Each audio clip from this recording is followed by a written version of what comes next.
In the last section, we found that we were able to connect to Redis CLI inside of our running Docker container, and notice how mine is still running over here on the second window, by adding on the -it flag. So when I did that, we saw, yep, we got this prompt here, we could enter stuff in, I could then press Control-C to exit back out. However, if I tried running this command without the IT flag, it appeared that I just got kicked directly back over to my terminal. So in this section, I want to give you a better idea of what this -it flag right here is really doing for us. The first thing you need to understand is a little bit more about how processes run inside of a Linux environment. As a quick reminder, when you are running Docker on your machine, every single container that you are running is running inside of a virtual machine running Linux. So these processes are really being executed inside of a Linux world, even if you're on Mac or Windows. All right, so with that in mind, in this diagram, we've got 3 different running processes, all inside, in theory, of a running container, or really inside of a Linux environment. Every process that we create in a Linux environment has 3 communication channels attached to it that we refer to as standard in, standard out, and standard error. These channels are used to communicate information either into the process or out of the process. Standard in, as you might guess, is used to communicate information into the process. So when you are at your terminal and you type stuff in, the stuff you type is being directed into a running standard in channel attached to, say, the Redis CLI. The standard out channel that is attached to any given process is going to convey information that is coming from the process. So standard out might be redirected over to your running terminal, and that's going to end up as being stuff that is going to show up on the screen. Standard error is very similar, but it conveys information out of the process that is kind of like an error in nature. So if Redis CLI has some error inside of it, that's going to be communicated to the outside world over the standard error channel.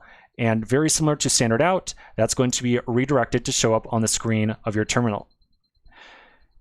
So how does that relate to the IT flag when we do the docker exec -it? Well, the IT right here is actually 2 separate little flags. In reality, it's a -i and a -t, like so. But by convention, we usually just kind of shorten it down to be simply IT, which is 100% equivalent to the 2 separate flags.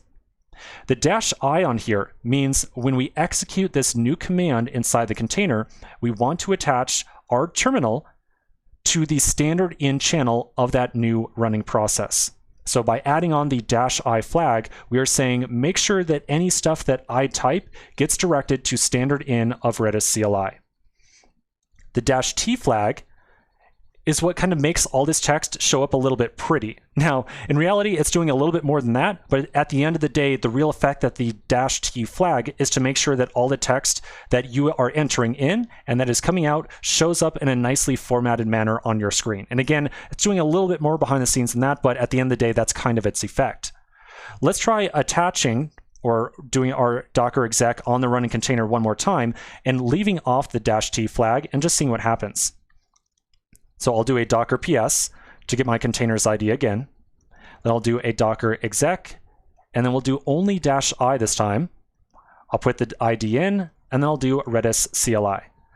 And so now this time, you'll notice how I have my cursor over here. It appears that this thing is waiting for input, but I do not see that kind of nicely formatted indentation I saw before.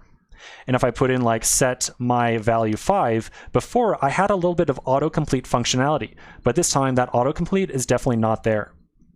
I can still run that command though, and I still see OK, and I can still do get my value, and I still see the value come out. But again, all this stuff is not nicely formatted. And so that's kind of the purpose, more or less, kind of simplifying things here just a little bit, of that -t flag. Okay, so that's pretty much it. That's the purpose of IT. It allows us to have stuff that we type into our terminal directed into that running process, and allows us to get information out back over to our terminal. So with that in mind, let's take a quick break right here and continue in the next section.